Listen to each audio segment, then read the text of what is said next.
We're very pleased to have people from business here because we also want to have your input in terms of integrating what we do at Murdoch in terms of the future of management education. You know, when I walk around St George's Terrace, Wall Street, Fleet Street, I ask people in business, what do you want from our students? And they say to me, after they walk away from me, they say, well, we want the students to be work ready. We want them to be lifelong learners.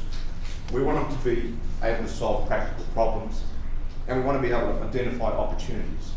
In order for us to have a presentation today, we wanted to create a panel which has at least 3 views. Now, we have blended views here. So we have an academic perspective, we have a business perspective, and a government perspective. So the impetus for the Future of Management Education initiative was the result of a series of events coming together that included the changing nature of organizations through technology that was creating a new framework for business operations and called upon a new set of skills for the 21st century workforce. Success in business now depended on this new framework and needed to blend some traditional processes along with some new modes of working. Companies needed to understand this new technological revolution that was going on and what it meant for them and how they need to adapt. And so management education needs to reframe its program to focus heavily on innovation in a global environment. And these forums were extremely useful because they told us that business needed strong leadership and managerial skills. They valued innovation, creativity, and problem-solving skills. They told us that students certainly would benefit from experiential opportunities to work with business and obviously needed softer communication skills and interpersonal skills. Management in Australia, we were pretty well told, did not value people enough. I'm not sure if this is a pattern of what skill needs business executives think they should have. I'm not absolutely convinced they really know what they need, but they do tend to say the same things. And when you drill down and ask them, but what do you think? What do you mean by creativity? What do you mean by innovation? They have a lot of difficulty.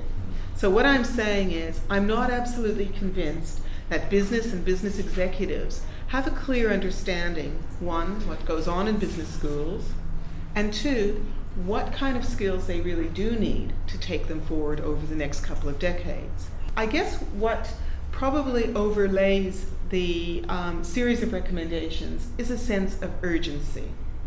Despite the favorable setting that business innovation, favorable setting in Australia for business innovation and entrepreneurship, because we have a highly educated population, because we're relatively good in our research output, and we have a relatively good performing economy, Australia's innovation system is not as efficient as it is in other high-performing economies. In fact, it's bad, terrible, and getting worse. It's stagnant. And this, in turn, has been correlated with our declining productivity. And what has been recognized is that innovation is the key to productivity growth. So the Future of Management Education recommendations clearly spell out the need for business schools and industry to deepen their collaboration so that innovative experiential models of teaching and learning are offered to students, which are at the same time relevant to business needs and contribute to the sharp competitive edge that characterizes a modern knowledge economy. Business schools must produce graduates with interdisciplinary skills that include collaboration, problem solving, and entrepreneurial thinking.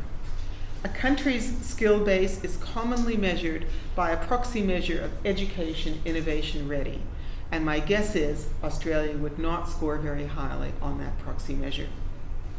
Management education, in my view, must be at the forefront of Australia's changing economy so that we're both prepared and excited to meet the challenges of the coming decade.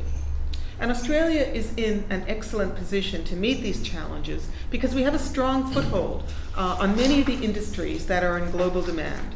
industries such as agriculture, education, biomedical and health research, smart manufacturing. Business schools need to educate business about their value and worth. The Future of Management Education project showed us that business does not look to business schools for expert guidance, and that is part of the problem. Business and industry don't fully appreciate and apply the knowledge and impact of practical research inherent in business schools. Things like the changing role of manufacturing and service industries, international trends, future global trends, success and failure, understanding failure, and how it can teach us to do better the next time. Business schools must be responsive and become the indispensable educational partners for business in the water community. They must also be instructive for business in demonstrating convincingly how management education will address the complex, high-tech, increasingly globalized business environment that is in play and operates in an interdisciplinary and interprofessional setting.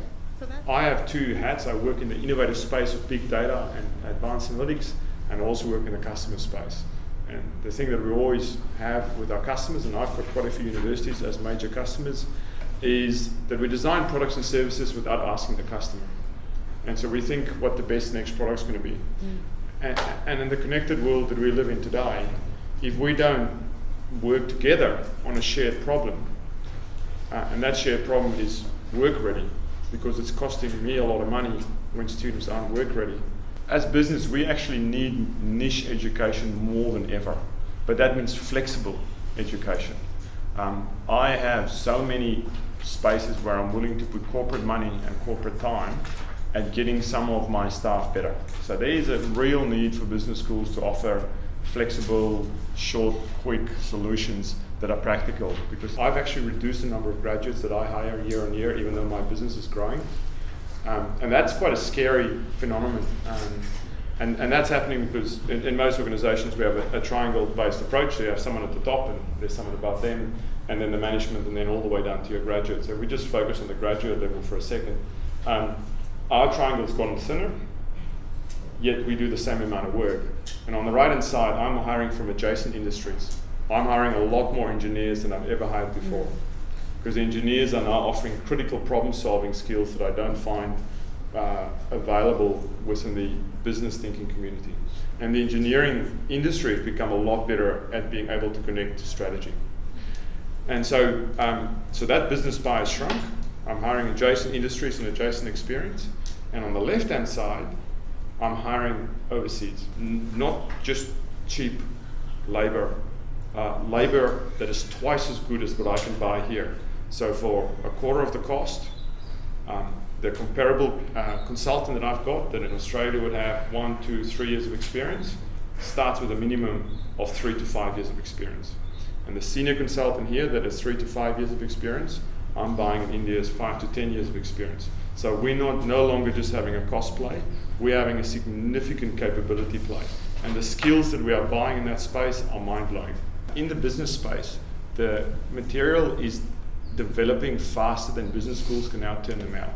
A big contrast between Australia and the US is that the big companies, the big multinationals, like Raytheon, IBM, Northrop Grumman, a lot of them are actually pushing universities and saying, these are the skills we need. You have to get your curriculum sorted because this is what we need and we need it now. And that's what I mean about a sense of urgency. Yep. There's not even a national conversation going on here about the coming decade and what we're going to need. And then there is this pressure, which also you've really raised quite well in the report, which is around the need, and Kurt's touched on it a little bit, around the need for real-world experiences in education.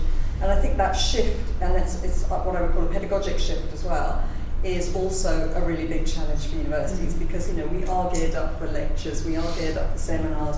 Those modes of delivery don't necessarily always fit so well with experiential and real-world learning.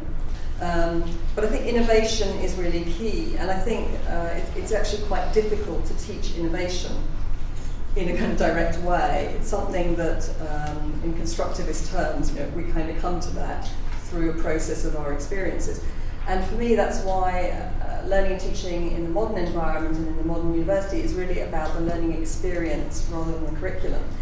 So I think for me, it's a journey that we're on now, and we need to understand that journey and understand how we can actually work together across the different sectors to make that experience really rich.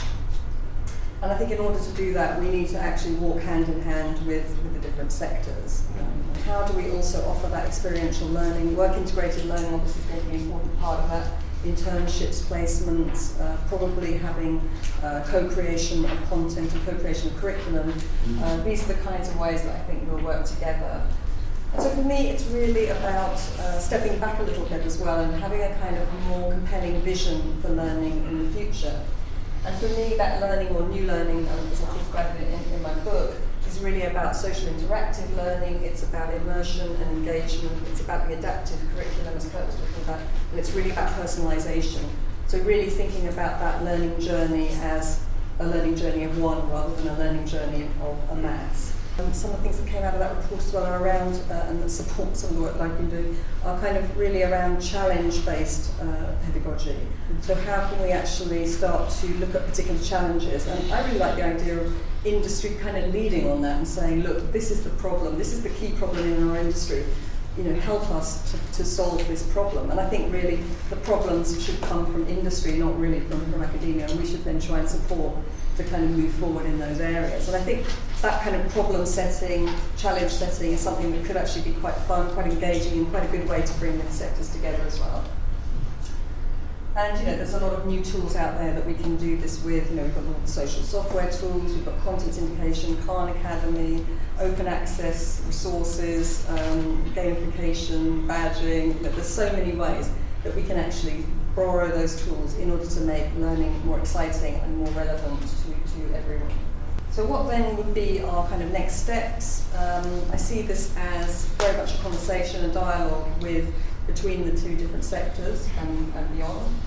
I do think that university can play a really massively important role in supporting this type of approach, and I think universities will continue to produce very high quality candidates. And I think we do have more global competition, of course, but I think it's really up to us to make sure that students are better than the other students, and that we really actually rise to that challenge of preparing students to be work ready and to have the right employability skills and to be able to be creative, to be innovative. We've got a lot of benefits, we've got a lot of things to build on here. I don't think that we've lost this game. I think there is a positive message to come out of it, but we do have to lift our game. I think all of us probably have to lift our game a bit. Ultimately, I think we're moving towards a different world, but a more global and more connected, a more industry-friendly world, which I think will be a really good thing.